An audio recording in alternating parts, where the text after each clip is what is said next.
The normal way the mind works, it knows things by comparison to something else. Yeah. And I've checked that out with doctors who will say that's absolutely the way the brain forms. It knows tall in relationship to short when you're a little 2-year-old. Now, for normal conversation, that's workable. You can get through life and know the difference between left and right and so forth. For any subtlety beyond that, it isn't very helpful anymore. That most of the world is somewhere between tall and short, strictly defined. So here's the way I describe it. That what the mind does is divide the field of any moment or any event or any situation that first approaches you. So like, I just met you. The normal way, if I'm a calculating mind, is, okay, is he tall? I noticed your Canadian accent. I had to differentiate you somehow. Is he American? Is he Canadian? Is he white? Is he something? Is he Christian? I find out all these things, and that allows me to take control of the situation. Now, to slowly practice, stop doing that, and to simply see across the board everything as it is. So when you divide the field of the moment, that part which I'm comfortable with, which I'm already exposed to, which doesn't threaten me, which I understand, really, and this shows the narcissistic way of dualistic thinking, you call that true. Yeah.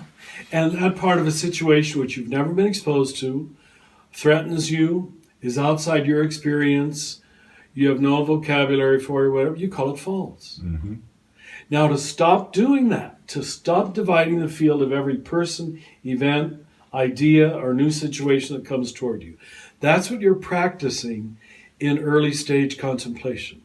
That you notice your mental patterns. As one of the priests said last week, Richard, isn't that just mindfulness? I said, probably early stage contemplation probably is. It's just, it's not yet union with God, not even close.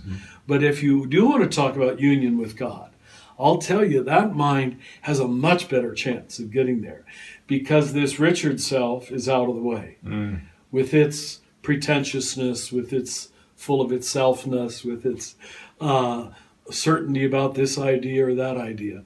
So when you can see everything equally, the way I usually say it is image of God, image of God, image of God, image of God, image of God, and image of God. And I don't need to say gay, straight, American, Canadian, black, white, attractive, unattractive, with me or against me.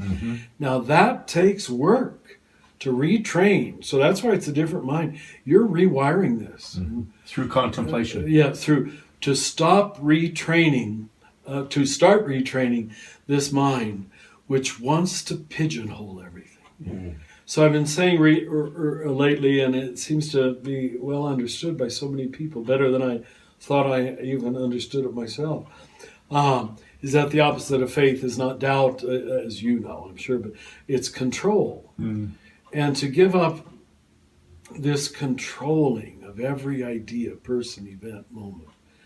So prayer is this massive surrendering of certitude and order and clarity, and a need for order and clarity, to be able to say that it is what it is, without my categories, without my labeling.